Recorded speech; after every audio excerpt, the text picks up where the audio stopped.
10h midi, Sud Radio Média, Valérie Expert, Gilles Gansman. Bonjour Gilles. Bonjour Valérie. Bonjour et bonjour à notre invité Lionel Mauguin. Bonjour, on vous connaît bien, nous on se connaît depuis très longtemps parce que c'est vrai que 60 millions de consommateurs fait partie de la vie de 66 millions de Français. Vous êtes journaliste à 60 millions de consommateurs, délégué syndical SNME CFDT à l'Institut National de la Consommation, et la question: qui veut la peau de l'INC?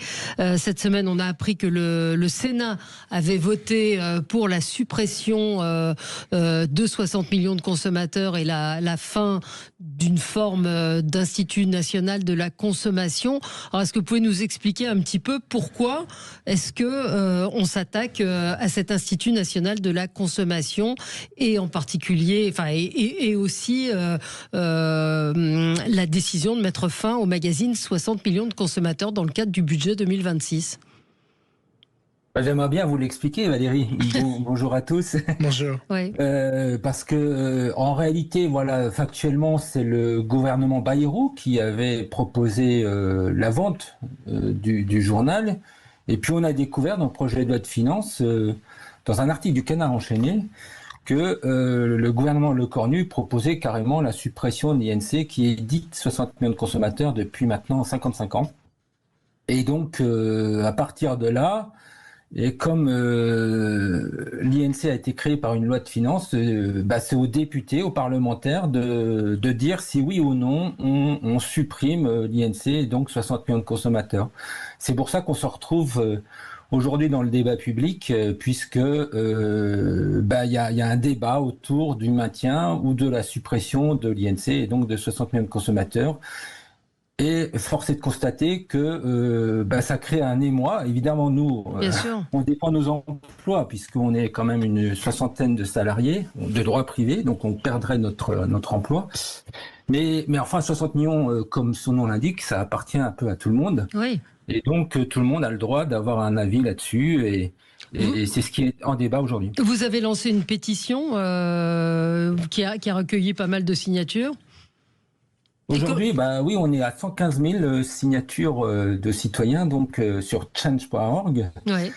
Et puis vous avez vu, et Valérie, merci, vous l'avez signé. Oui, je l'ai signé. Il y a une tribune qui a été publiée dans Le Monde, qui a été signée par une centaine de personnalités, et sans compter les citoyens, mais enfin d'experts surtout. C'est surtout des scientifiques, des ingénieurs, des économistes, des juristes, et puis des journalistes. Élise Lucet a signé, et la ministre déléguée au commerce, Olivia Grégoire, a aussi signé cette pétition. Mais on a du mal à comprendre en cette période où on parle, alors c'est principe, l'une des raisons, c'est la situation financière très dégradée de l'INC. Après, c'est une question de priorité aussi du gouvernement. Mais on va y revenir dans un instant avec vous. Et vous pouvez réagir, évidemment, auditeurs de Sud Radio, si vous apprenez. Alors, ça doit repasser par l'Assemblée nationale. Donc, certains députés disent que vous arriverez à sauver l'INSEE, qu'ils arriveront à sauver l'INSEE. Néanmoins, je pense qu'il faut mettre la pression sur le gouvernement pour que cet organisme utile et indispensable aux consommateurs subsiste. Mais c'est le zapping. Faut pas oublier.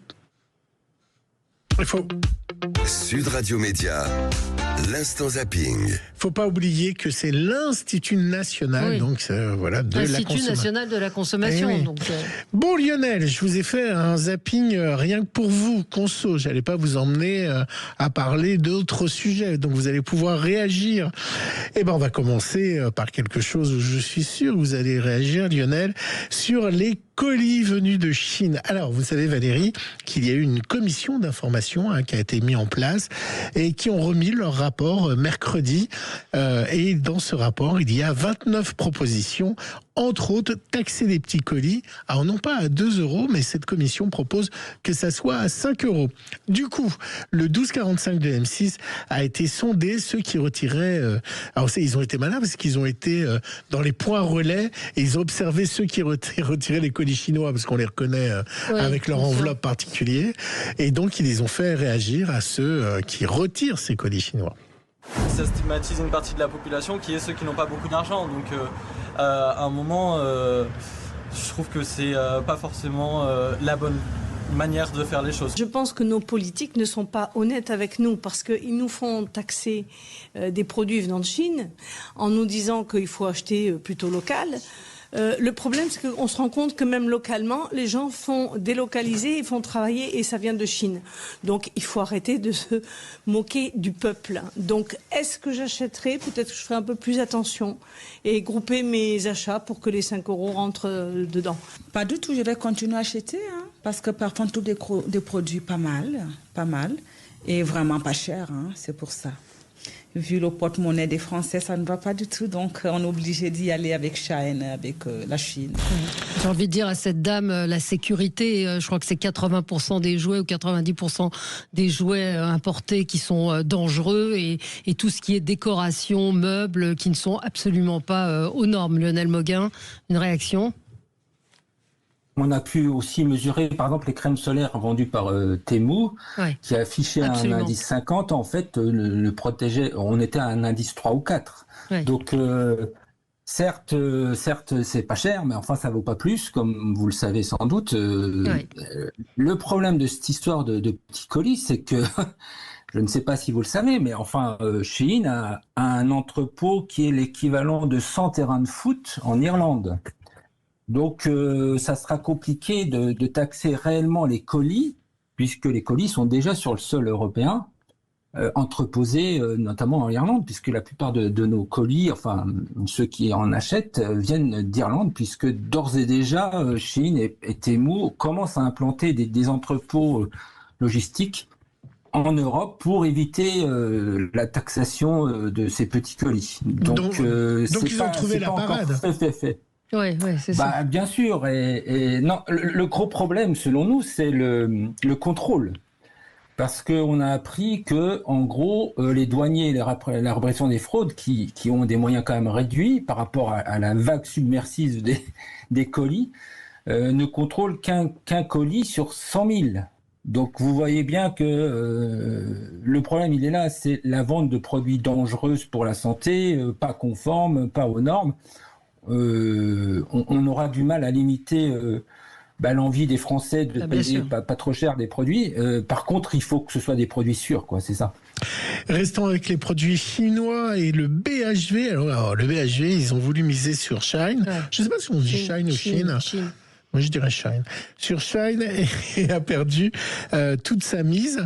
Alors, la faillite n'est pas loin pour le BHV. Hier, le 20h de France 2 est revenu sur ce fiasco où le patron du BHV a pensé qu'en misant tout sur Chine, il allait sauver cette institution qui est déjà en grande difficulté.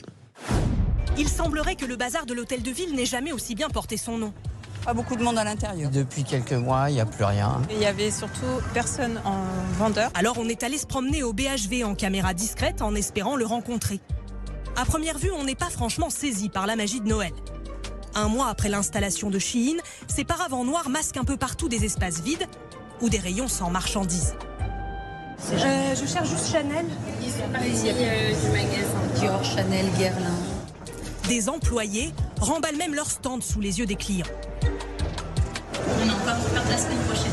C'est la première fois de notre carrière qu'on voit ça. Des marques de luxe qui désertent pour ne pas être associées à Shein et d'autres plus petites qui dénoncent des impayés. 100 000 € pour le slip français selon son patron.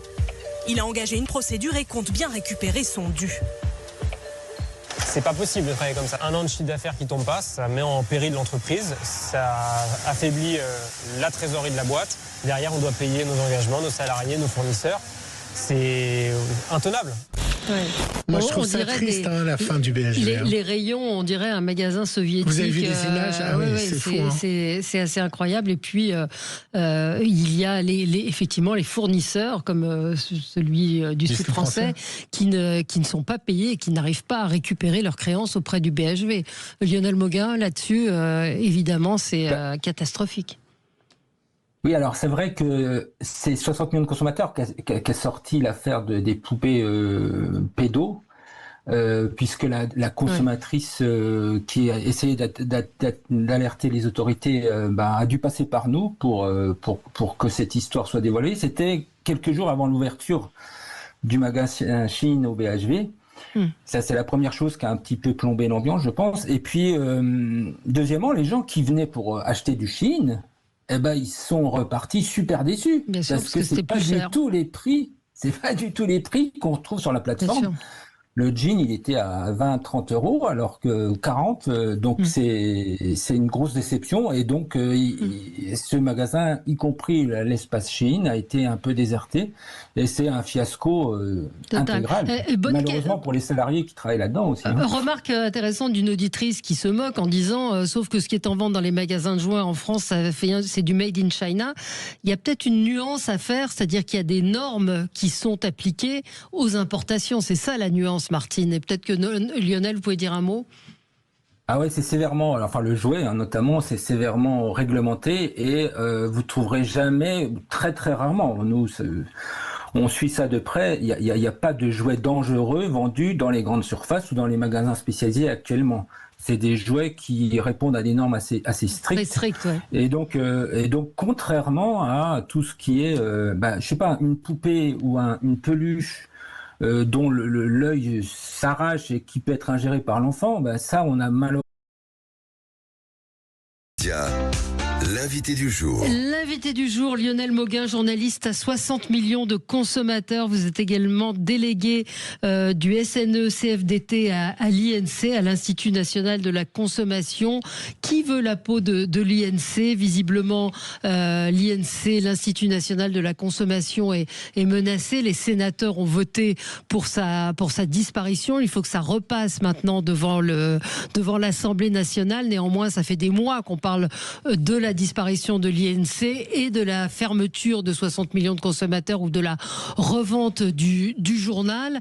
On a un petit peu de mal quand même à comprendre qu'un magazine aussi utile, aussi indispensable puisse disparaître. Lionel Mauguin. Personne ne le comprend. Oui, vous m'entendez? Personne ne le comprend. Et d'ailleurs, c'est un des problèmes, c'est que le gouvernement, et là je vais me permettre de le dire, a utilisé des arguments qui sont totalement fallacieux. L'argument budgétaire, alors l'an dernier on a fait une perte de 719 000 euros et en 2025 on va finir l'année à l'équilibre, donc on voit pas pourquoi il y aurait des raisons économiques à la suppression. Le gouvernement dit qu'ils ont tout essayé, ils ont fait de multiples relances du titre, c'est totalement faux. Moi ça fait une vingtaine d'années que je suis représentant du personnel. On a toujours demandé des plans de relance, on n'en a jamais eu. Donc je ne sais pas d'où sort cet argument qui est fourni par le gouvernement aux députés pour qu'ils prennent leur décision. Et puis au Sénat l'autre jour, c'est le ministre de l'Industrie qui a défendu la suppression de l'INC et de 60 millions de consommateurs. Donc on se demande pourquoi le ministre de l'Industrie comme ça aurait les bons arguments alors qu'on dépend plutôt de Serge Papin qui est ministre du pouvoir d'achat notamment. Bien sûr. Et donc, ça fait beaucoup de... Et puis, je rajoute un truc qui est faux aussi, qui a été donné comme argument aux parlementaires, c'est que la liquidation de l'INC de 60 coûterait 8 millions. Nous, on a fait refaire le calcul par notre direction, c'est à 11 millions. Donc, vous voyez, ça fait beaucoup de fake news fournies par le gouvernement pour que les parlementaires prennent leurs décisions. Et merci de me donner l'occasion de rectifier les... Non, mais c'est important de le dire aux Français parce que tout le monde n'est pas forcément... Et évidemment, Sud Radio est là aussi pour informer les auditeurs. Cette dissolution... alors, j'ai posé la question, moi, à un sénateur cette semaine qui m'a dit il faut bien faire des économies. Oui, il faut bien faire des économies, mais il y a peut-être des choix. Encore une fois, on est dans une période où les consommateurs sont désorientés. On a évoqué les restaurants, les normes, les fraudes qu'il y a. On parlait de Chine tout à l'heure. C'est un journal indispensable. C'est un institut qui est important. Donc, on ne comprend pas cette dissolution.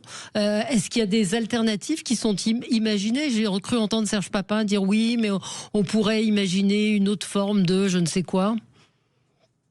Donc, avec l'aide de soutien dans les milieux des journalistes, j'ai pu rencontrer Serge Papin pour lui dire, parce que c'était pas possible autrement que de le faire dans le cadre d'une rencontre fortuite, entre guillemets. Et donc, lui, je crois qu'il le dira pas publiquement, mais il est quand même très embêté. Enfin, il va pas laisser son nom lié à la suppression de 60 millions de consommateurs. L'ancien patron de Super U, ça la ferait. Donc, nous, ce qu'on demande, c'est soit que l'État, évidemment, on a sensibilisé les députés pour qu'ils repoussent cette volonté de supprimer 60 millions de consommateurs. On est fort du soutien de personnalités, mais aussi des citoyens. Donc, les députés en commission des finances, à l'unanimité, ont supprimé cet article du projet de loi de finances. Donc, on a eu quand même une victoire de ce côté-là. Reste à convaincre le gouvernement et le Parlement d'oublier cette idée de supprimer l'INC 60. Et donc, nous, ce qu'on souhaite, c'est un contrat d'objectifs et de moyens avec l'État.